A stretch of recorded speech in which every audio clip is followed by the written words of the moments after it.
आप इस वचन को सुन रहे हैं तो आप जान लीजिए कि आपकी उदासी को हटाकर उसके बदले यश का ओढ़ना ओढ़ाने वाला एक उद्धारकर्ता आज से 2020 साल पहले जन्मा था। आपकी राख को दूर करके, आपके सिर की राख शोक को प्रकट करती है। उस राख को, आपका जीवन जो राख के बराबर आपको आज लग रहा है, निराशा में डूबे हुए हैं, उस राख को दूर करके एक सुंदर पगड़ी पहनाने के लिए यीशु आए थे।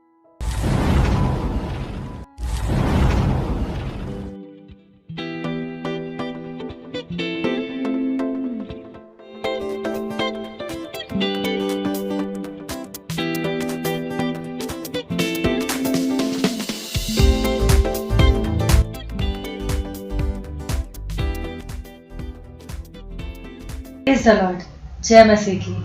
आज का जो संदेश है ये कुछ खास है, क्योंकि हम सब जानते हैं पूरी दुनिया में एक ऐसा पर्व जिसे सब खुले दिल से मनाते हैं। और मैंने देखा है कि चाहे यीशु से उनका वास्ता हो या ना हो, पर क्रिसमस यानी ख्रीस्त का जन्मोत्सव वो सब मनाते हैं। आज हम इसी विषय पे बात करने वाले हैं। तो आइए शुरुआत करते हैं इस बात से कि सबसे पहली चीज़ है, जब हम यीशु का जन्मदिन मनाते हैं तो वहाँ पर हमारा सेंटर क्या होना चाहिए? यीशु होना चाहिए। लेकिन शैतान ने चाल क्या चली है? आज मार्केट फील्ड में सेंटर ऑफ अट्रैक्शन क्या है? क्रिसमस का नाम लेते ही जो जेंटाइल्स हैं उनके दिल में क्या ख्याल आता है? Santa Claus. हमारे एरिया में जो बच्चे हैं उनकी मम्मियाँ मुझे फ़ोन करके पूछती हैं, जो मेरे फ्रेंड सर्कल में लोग हैं, कि आपकी चर्च में सेंटा क्लॉज आएगा क्या? भाभी आपकी चर्च में मैं अपनी बेटी को लाऊं क्या, बेटे को लाऊं क्या? मैं बोलती हूँ नहीं बाबा, हमारी चर्च में सेंटा क्लॉज नहीं आएगा, हमारी चर्च में यीशु आएगा। तो ये शैतान की एक बहुत बड़ी चाल थी। हमारा कुछ समय पहले हमारे एक रिश्तेदार थे, तो उनसे मेरी बात हो रही थी, तो वो बोल रही थी कि मेरी बेटी बोलती है, तब तो बेटी छोटी थी, अभी बड़ी हो गई, कि सेंटा क्लॉज का मम्मी क्रिसमस के दिन से क्या कनेक्शन है? तो बोली, मैंने बोला बेटा जरूर कोई कनेक्शन होगा तभी तो सोचिए जेंटाइल्स को क्या मैसेज जा रहा है। तो आज हम वचन से सीखेंगे, खासतौर से मैं अपने चर्च के लोगों को बताना चाहती हूँ वचन से, कि बाइबल और ख्रीस्त जन्मोत्सव और वचन, इनको एक साथ एक आईने में समझना है, पवित्र आत्मा के आईने में, उसके प्रकाशन में। सबसे पहला वचन आज हम खोलेंगे इस बात के लिए कि भाई यीशु इस धरती पे आए मनुष्य का रूप लेकर। जो परमेश्वर था, अपने परमेश्वरत्व को छोड़ के, अपने आप को इतना दीन और हम्बल करके वो क्यों आए? उसका उत्तर है पहला यूहन्ना 3 अध्याय उसके 8वें पद में, 1 जॉन 3 चैप्टर वर्स 8। वहां पर ऐसा लिखा हुआ है, परमेश्वर के पुत्र यीशु का जन्म इसलिए हुआ था, या यीशु इसलिए प्रकट हुए थे कि शैतान के कामों का नाश करें। यीशु शैतान के बंधनों को तोड़कर मनुष्य जाति को आजाद करने के लिए इस धरती पे आए थे, और वंस फॉर ऑल उन्होंने दाम चुकाया है। बार बार नहीं करना है उनको ये सब, क्योंकि वो कोई काम अधूरा छोड़ते ही नहीं। वो प्रभुओं का प्रभु, राजाओं का राजा है। एक बार उन्होंने कर दिया और वो पूरा हो गया। आमीन। तो यहाँ पर ये भविष्यवाणी यीशु के जन्म की आपको पता है कब हो गई थी? पुराना नियम में यशाया की पुस्तक जब हम खोलेंगे, उसके 7वें अध्याय के 14वें पद में, आइज़ाया चैप्टर 7 वर्स 14, वहां पर ऐसा लिखा है कि एक कुमारी गर्भवती होगी, पुत्र जनेगी और उसका नाम इम्मैनुएल रखेगी। ये जो यशाया ने भविष्यवाणी की थी यीशु के जन्म के विषय में, कि वो एक कुंवारी के गर्भ से पैदा होगा, इम्मैनुएल का मतलब होता है परमेश्वर हमारे संग, उसका नाम इम्मैनुएल रखा जाएगा। ये भविष्यवाणी 800 साल पहले हो गई थी यीशु के जन्म से पहले, और पूरी हुई जाकर 800 साल बाद। यशाया भविष्यवक्ता ने 800 साल पहले ही पवित्र आत्मा के द्वारा प्रेरणा पाकर ये बात बता दी थी। उसको होली स्पिरिट में ये अनशन मिला था और उसने ये चीज रिवील कर दी थी, लिख दी थी, रिटन है, रिकॉर्डेड है ये बात। वो भविष्यवाणी जब पूरी हुई है तो हम लूका के अगर पहले अध्याय से देखना शुरू करें, look gospel, book of look, उसके 1 चैप्टर में जब हम देखते हैं लूका पहला अध्याय उसका 30वां पद, कि स्वर्गदूत जब कुंवारी मरियम के पास आया था तो उसने, जिब्राइल स्वर्गदूत ने मरियम को क्या कहा था? उसने कहा था कि मरियम भयभीत ना हो, क्योंकि परमेश्वर का अनुग्रह तुझ पर हुआ है। स्वर्गदूत ने कहा था मरियम भयभीत ना हो, क्योंकि परमेश्वर का अनुग्रह तुझ पर हुआ है। यहाँ तो स्वर्गदूत ये कह रहा है कि परमेश्वर का अनुग्रह हुआ है मरियम तेरे ऊपर, पर उस वक्त मरियम कुंवारी थी। 31वें पद में कह रहा है तू गर्भवती होगी, तेरे एक पुत्र उत्पन्न होगा, तो उसका नाम यीशु रखना। फिर आगे बोलता है 34 और 35 पद में वचन कहता है, मरियम ने स्वर्गदूत से कहा ये कैसे होगा, मैं तो पुरुष को जानती ही नहीं। उसकी एंगेजमेंट हो चुकी थी पर शादी तो हुई नहीं थी। स्वर्गदूत ने उसको उत्तर दिया, पवित्र आत्मा तुझ पर उतरेगा और परम प्रधान की सामर्थ तुझ पर छाया करेगी, इसलिए वह पवित्र जो उत्पन्न होने वाला है वो परमेश्वर का पुत्र कहलाएगा। मतलब ये है कि उस समय का जो सामाजिक ढांचा, जो ताना बाना था, वो ऐसा था कि अगर कोई कुंवारी या कोई स्त्री जो दोषी पाई जाती है व्यभिचार की, उसको पत्थर मार मार के मार डालते थे। यीशु की वो कहानी याद है जब व्यभिचार में एक स्त्री रंगे हाथों पकड़ी गई थी और लोग उसको घसीटते हुए यीशु के पास न्याय के लिए लाए थे और कहा था कि प्रभु हमने इसको रंगे हाथों पकड़ा है व्यभिचार करते हुए, इस पे पत्थर मारो। यीशु जमीन पे झुक के लिख रहे थे। क्या लिख रहे थे? वो उनके पापों को लिख रहे थे। और यीशु ने एक बात बोली थी कि तुम में से जिसने कोई पाप ना किया हो वही इसको पहला पत्थर मारे। और धीरे धीरे एक एक करके सब चले गए। बहुत पुराना एक गाना है मम्मी लोगों के जमाने का। वो गाना उस वक्त तो नहीं पता था जब साल्वेशन नहीं था, पर आज उस गाने की, उस गीत की जब लाइन याद करते तो समझ में आता है कि गीतकार ने शायद ये बाइबल से प्रेरित होकर लिखा था कि इस पापन को आज सजा देंगे मिलकर हम सारे, लेकिन जो पापी ना हो वो पहला पत्थर मारे। यार हमारी बात सुनो, ऐसा एक इंसान सुनो जिसने पाप ना किया हो, जो पापी ना हो। तो इसीलिए पापियों का उद्धार करने के लिए और पाप को इंसानों के बीच में फैलाने वाला जो दुष्ट विकेट शैतान है, उसको नाश करने के लिए, उसके कामों को नाश करने के लिए एक्चुअली यीशु इस धरती पे आए थे। लेकिन यहाँ पर आप मरियम के त्याग को देखिए। जब स्वर्गदूत ने उससे कहा कि पवित्र आत्मा तुझ पर साया करेगा और तू उसके सामर्थ्य के द्वारा गर्भवती होगी, तो मरियम ने कहा ठीक है, मैं प्रभु की दासी हूँ, जैसा प्रभु को उचित लगे वैसा मेरे साथ करे। क्या वो उस समय के सामाजिक नियमों को नहीं जानती थी? वो जानती थी। कितना ज्यादा रिस्क लिया उसने। वो कह सकते थे कि प्रभु अगर स्वर्गदूत जिब्राइल तुम ये कह रहे हो कि परमेश्वर का अनुग्रह मुझ पर हुआ है, तो ये कैसा अनुग्रह है? जैसे ही मेरी प्रेगनेंसी की बात बाहर आएगी, मेरे समाज के लोग मुझे पत्थर मार मार कर मार डालेंगे। ये अनुग्रह है? तुम कह रहे हो ये अनुग्रह हुआ है मुझ पे? तुम तो मेरे मरने की पूरी प्लानिंग लेकर आए हो। मरियम ऐसा कह सकती थी, लेकिन उसे अपने परमेश्वर पर बड़ा विश्वास था कि जो चीज इंसानी दृष्टि से गलत और बेवकूफी भरी दिख रही है, सिरे से बेवकूफी। कई बार हम कहते हैं कि प्रभु मुझे ही क्यों चुना इस काम के लिए। सिरे से बेवकूफी दिखती है वो चीज, लेकिन उससे कितनी बड़ी परमेश्वर की महिमा होती है। मैं तो पर्सनली इन चीजों की विटनेस हूँ अपनी लाइफ में कि सिरे से वो चीजें बेवकूफी लग रही थी और परमेश्वर ने उन चीजों को फिर कैसे अपनी महिमा के लिए इस्तेमाल कर लिया। यीशु ने मरियम की दीनता को, हम्बलनेस को अपनी महिमा के लिए इस्तेमाल किया और वहां से मरियम की कोख से यीशु का आना परमेश्वर यहोवा के द्वारा निश्चित किया गया। सोचो उस वक्त कितनी और कुंवारियां होंगी, उनमें से मरियम ही क्यों चुनी गई? क्योंकि वो परमेश्वर के मन के अनुकूल थी। प्रभु जानता था सामने से आपका नेचर या दूसरों के साथ आपका व्यवहार नहीं, परमेश्वर आपका दिल देखता है। वो जानता था, वो मरियम को जानता था कि वो कभी ना नहीं कहेगी मेरे काम के लिए। आमीन। और इस तरीके से जब यीशु का जन्म हुआ है, हम मत्ती के पहले अध्याय में पढ़ के देख सकते हैं। वहां पर एक कहानी है यीशु के जन्म के बारे में कि जब यूसुफ को पता चला, जो कि मरियम का मंगेतर था, जब यूसुफ को पता चला कि अरे अभी तो हमारी शादी नहीं हुई और मरियम गर्भवती हो गई है, तो यूसुफ को हो सकता है थोड़ा सा डाउट आया होगा कि कह तो रही है भाई पवित्र आत्मा की ओर से, पता नहीं क्या सच है। पर फिर भी वहां पर लिखा है मत्ती के पहले अध्याय में 18 से लेकर 23वें पद तक आप पढ़ के देखिए। वहां पर ऐसा लिखा हुआ कि वो भला व्यक्ति था, वो किसी को बदनाम करना नहीं चाहता था। तो उसने सोचा मैं क्या करूंगा, मैं चुपके से मरियम को छोड़ के चला जाऊंगा। मतलब सबके सामने मरियम की कोई नामोशी ना हो, नामधराई ना हो, मैं चुपचाप यहाँ से मैं ही गायब हो जाऊंगा, चला जाऊंगा, इसको छोड़ के मैं कहीं और चला जाऊंगा। और मनों को जांचने वाले परमेश्वर ने उसकी बात जान ली थी और इसलिए सपने में स्वर्गदूत के द्वारा उसको ये कहलवाया था कि यूसुफ मरियम को लेके आओ, उसको छोड़ो मत, मैंने उसको चुना है अपनी महिमा प्रकट होने के लिए और उसको अपने साथ रखो, अपनी पत्नी करके लेके आओ। और तब यूसुफ ने परमेश्वर के वचन के अनुसार किया।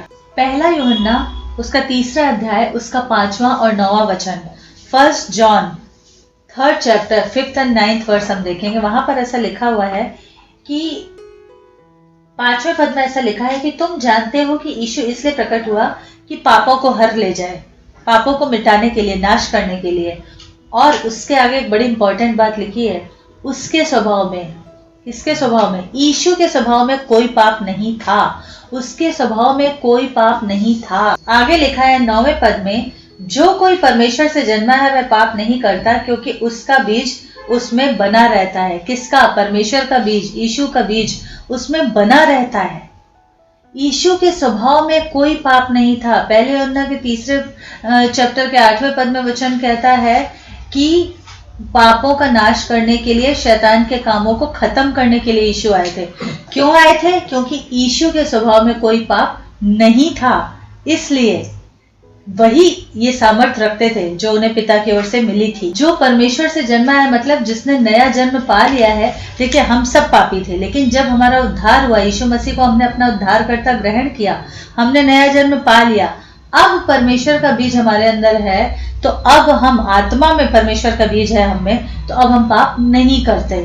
पहले करते थे, क्योंकि बाइबल में लिखा है कि एक भी धर्मी नहीं, सब पापी है, सब परमेश्वर की महिमा से रहित है। लेकिन जब उद्धार हो गया है तो वो बीज हम में आ गया है, आत्मा में, परमेश्वर यीशु का, तो अब हम पाप नहीं करते। बहुत से लोग इस बात पे वाद कर सकते हैं कि बाइबल में यीशु के जन्म की कोई डेट नहीं दी हुई है।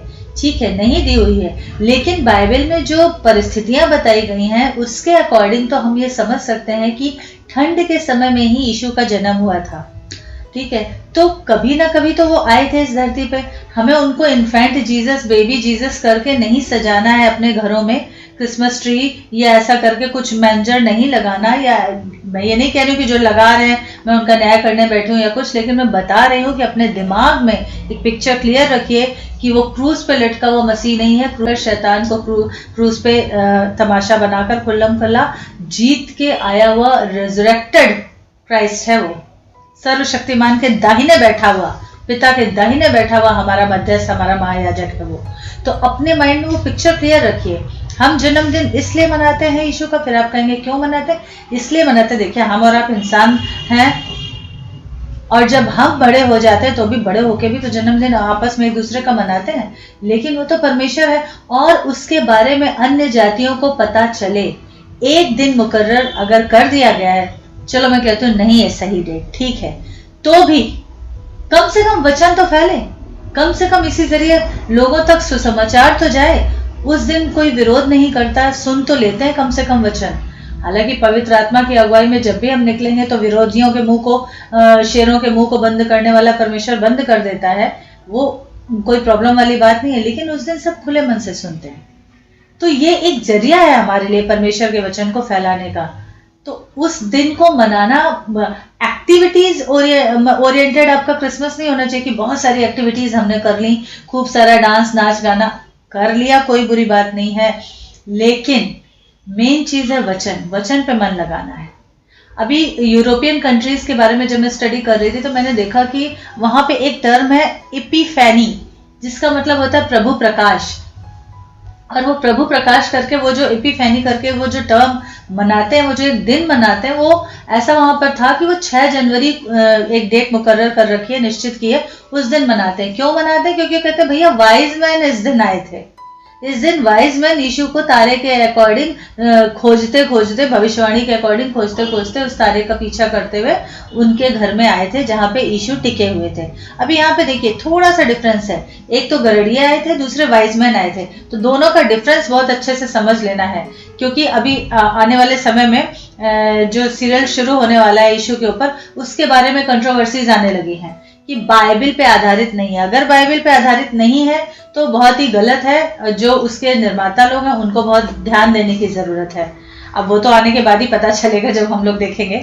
खैर, तो वहां पर ऐसा लिखा हुआ है कि वो जो 3 वाइज मैन थे, अच्छा 3 वाइज मैन कौन थे उसके बारे में भी लोगों के अलग अलग मत हैं। कुछ कहते हैं कि सऊदी अरेबिया, ईरान, इराक उस तरफ से आए थे, लूका का दूसरा अध्याय जब हम पढ़ते हैं तो वहां पर उसके 6, 7, 10 और 11वें पद को जब पढ़ेंगे तो वहां पर ऐसा लिखा है, उसके 6 और 7वें पद में ऐसा लिखा हुआ है, मरियम और यूसुफ जो थे, ये कहानी हम जानते हैं कि वहां पर उस समय नाम लिखाई चल रही थी, जनगणना चल रही थी, तो जो जहां का था उसको वहां जाना पड़ता था।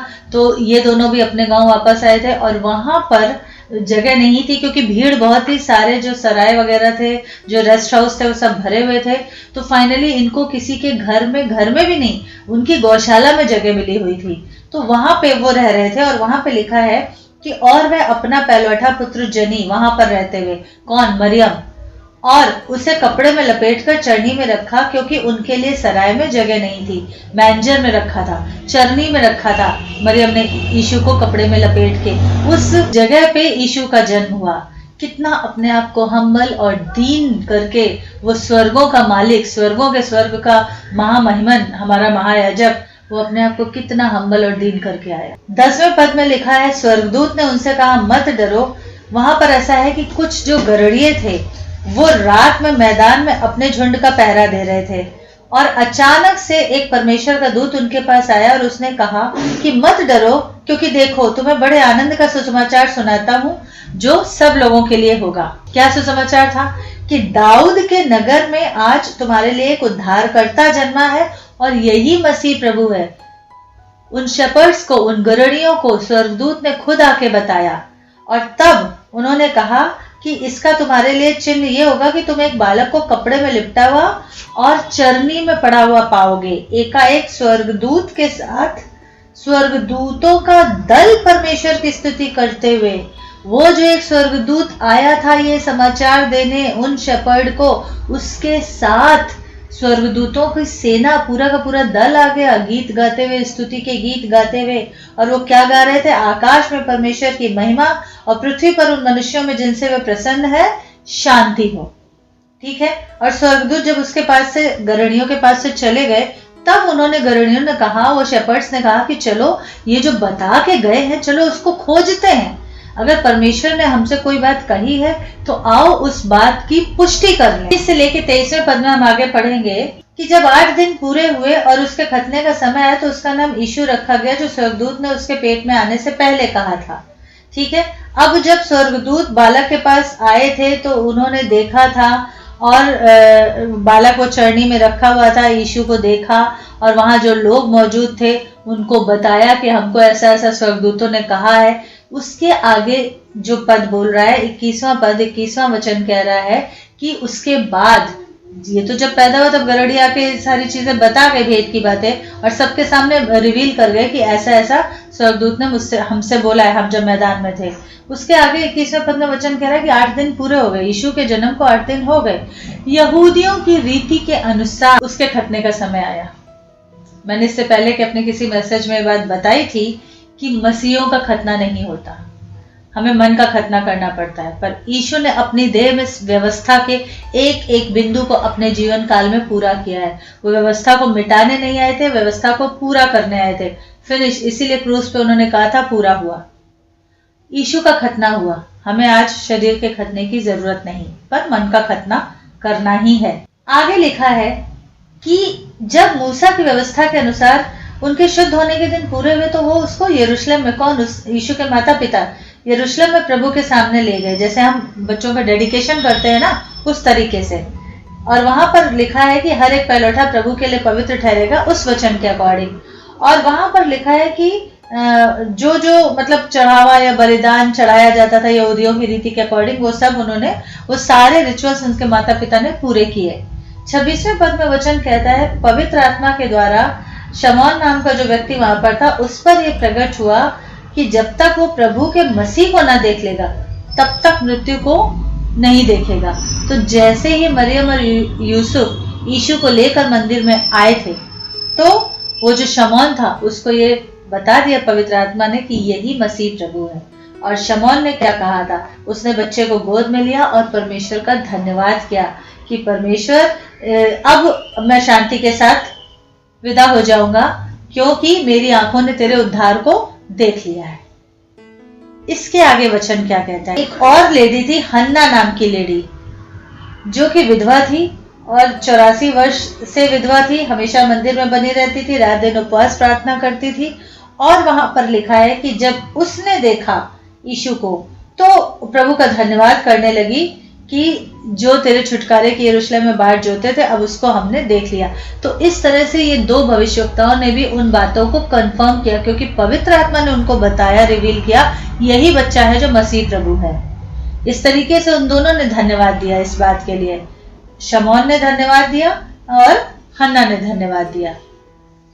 अब मत्ती का अगर दूसरा अध्याय पढ़े तो वहां पर लिखा है कि जो वाइज मैन आए थे उस तारे का पीछा करते करते, तो उन वाइज मैन ने क्या किया था?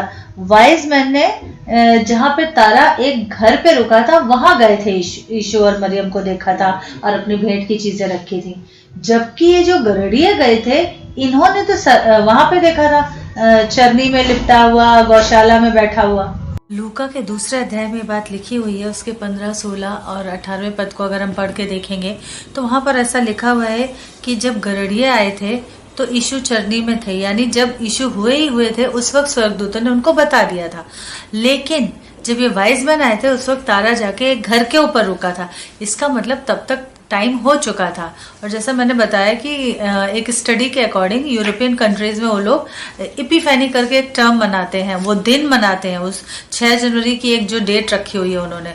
बट ये सारी चीजें तो चलो एक इंसानी रीति से सेलिब्रेशन या कुछ कि भाई हम मना रहे हैं, हम एंजॉय कर रहे हैं, कुछ अपना एक फेस्टिव सीजन मना रहे हैं। बट एक्चुअल जो चीज है, बड़ा सवाल, बड़े दिन का बड़ा सवाल, यीशु आए क्यों थे? कुलस्सियों के दूसरे अध्याय उसके 14वें और 15वें पद में वचन कहता है कि यीशु ने क्रूस पर शैतान का, प्रधानता और अधिकारों का, उस दुष्ट की शक्तियों का खुल्लम खुल्ला कीलों से जड़कर तमाशा बनाया था। और बात यह है कि यीशु क्यों आए थे? यीशु थे कौन? यीशु वचन थे, परमेश्वर के मुख से निकला हुआ जो वचन था, वचन देहधारी हुआ। जॉन गॉस्पल के पहले अध्याय में ही हम ये चीज पढ़ते हैं, फर्स्ट चैप्टर में, फर्स्ट एंड सेकंड वर्स में ये सारी बातें पहले से लेके अगर 5वें पद तक हम पढ़े, वहां पर लिखा हुआ है, आदि में वचन था, वचन परमेश्वर के साथ था, वचन देहधारी हुआ, और वही यीशु था। ठीक है, अभी यीशु आए थे हमारे और आपके पापों का दाम चुकाने के लिए, शैतान के कामों का खात्मा करने के लिए। इब्रानियों की अगर पुस्तक में हम पढ़ के देखते हैं, उसके 9वें अध्याय के 22वें पद में, हिब्रूज चैप्टर 9 वर्स 22, वहां पर ऐसा लिखा हुआ है कि बिना लहू बहाए पापों की क्षमा नहीं होती। लेकिन इब्रानियों की पत्र उसके 10वें अध्याय के 4थे पद में बात लिखी हुई है, हिब्रूज चैप्टर 10 वर्स 4, वहां पर लिखा हुआ है कि बैलों और बकरों का लहू पापों को क्षमा नहीं करता। भाई सीधी सी बात है, जब इंसान ने पाप किया है, इंसान के पाप के लिए सजा भी किसी इंसान को ही उठानी पड़ेगी।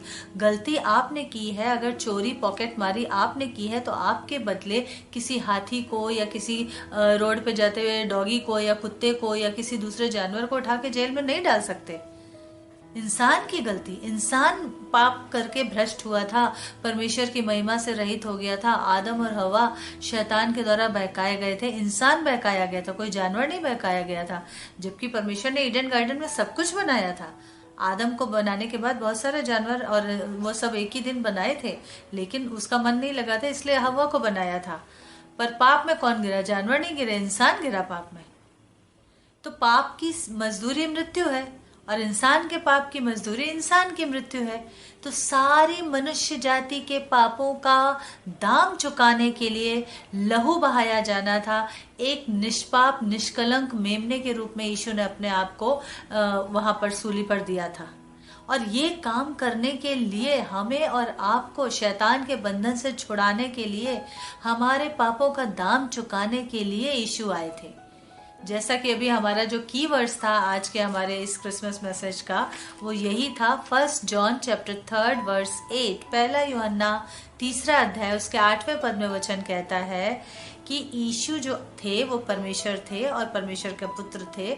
और वो क्यों आए थे? शैतान के कामों का नाश करने के लिए। शैतान के कामों का नाश कैसे हुआ?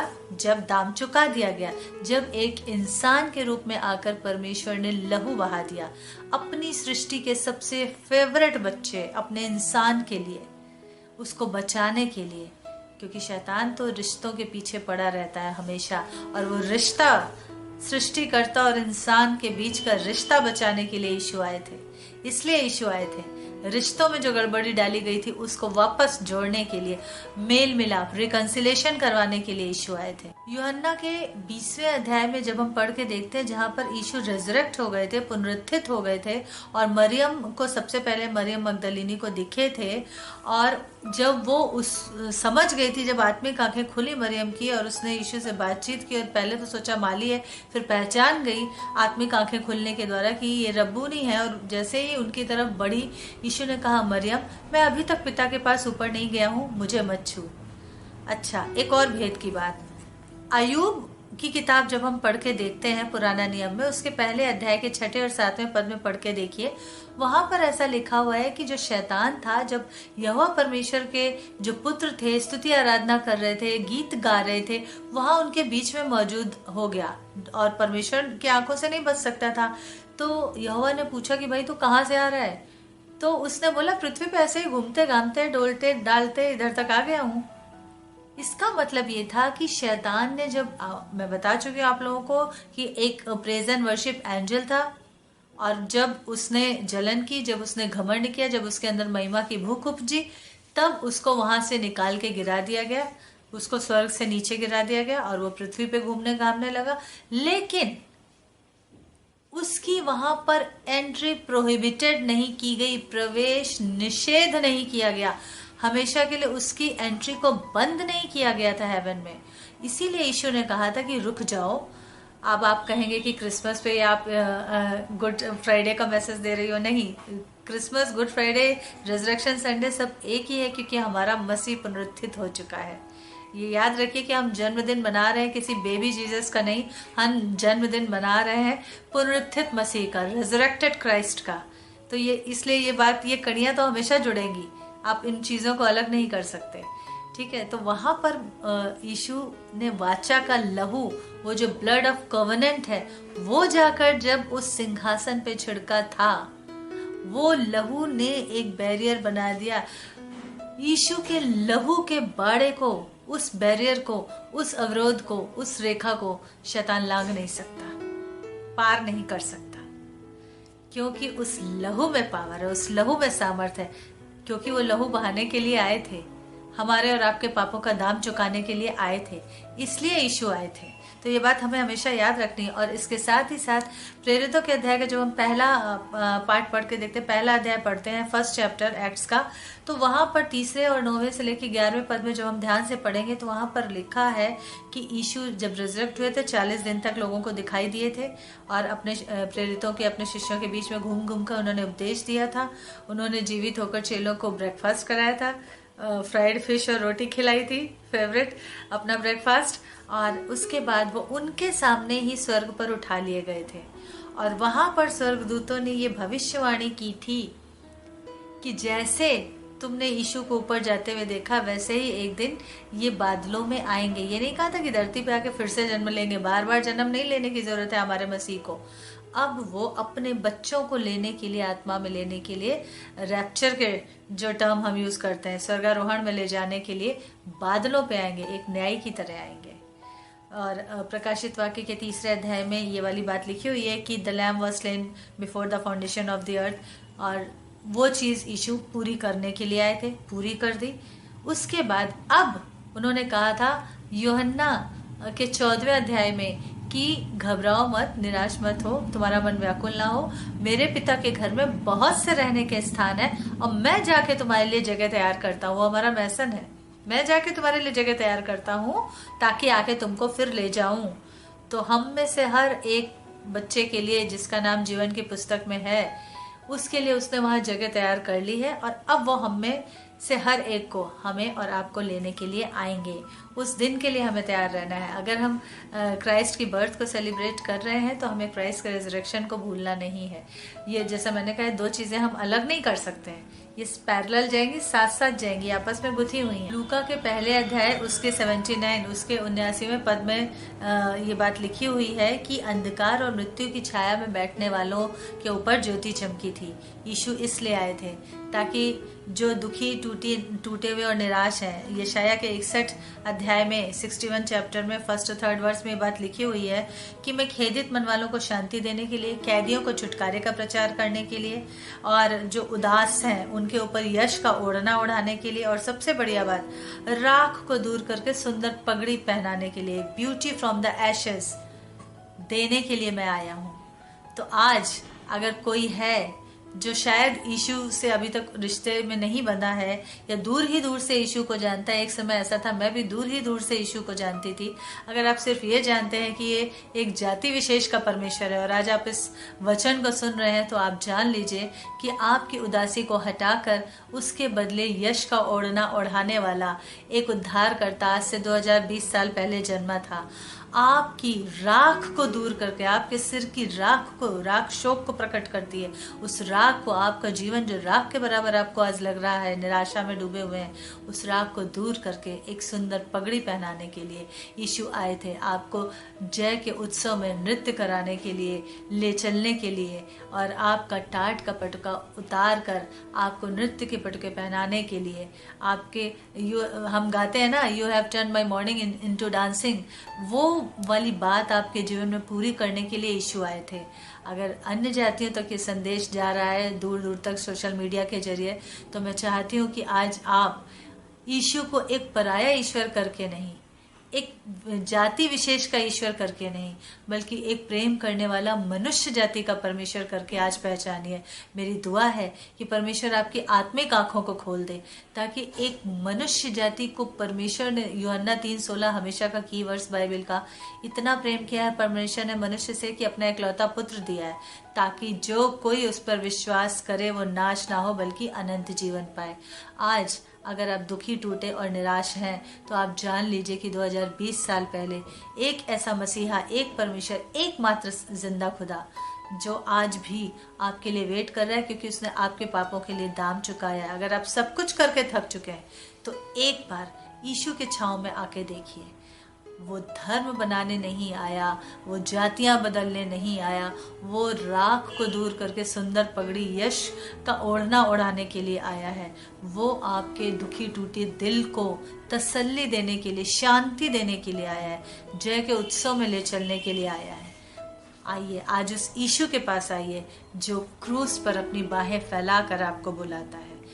एक बार, हो सकता है बहुत बार आपने सुना हो यीशु के बारे में, एक बार फिर से किसी दोस्त ने आपको इनवाइट किया हो, फ्रेंड ने इनवाइट किया हो, फिर से चर्च में जाके वचन सुन लें यीशु के बारे में, क्योंकि आज क्रिसमस है, क्योंकि आज आप जानते हैं कि हाँ हमें बहुत वेलकम किया जाएगा चर्च के अंदर, इसलिए आप चले गए और उसके बाद वचन यहाँ से सुना, यहाँ से निकाल दिया। पर आज आपके लिए फैसले लेने की घड़ी है।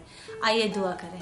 पिता यीशु के सामर्थ्यशाली नाम में प्रभु जी, जितने लोग इस वचन को सुन रहे हैं या आगे आने वाले समय में सुनेंगे परमेश्वर, खास तौर से परमेश्वर जो दुखी, टूटे और निराश लोग हैं, जो तुझे दूर से जानते हैं, वो तेरे करीब और निकट के संबंधी, तेरे पुत्र और पुत्रियां बन जाएं परमेश्वर। आज बस यही दुआ मांगती हूँ कि हर दिल में शांति, हर दिल में उल्लास है, हर दिल में यीशु आ जाए, यीशु मसीह के नाम से। Amen, amen. God bless you.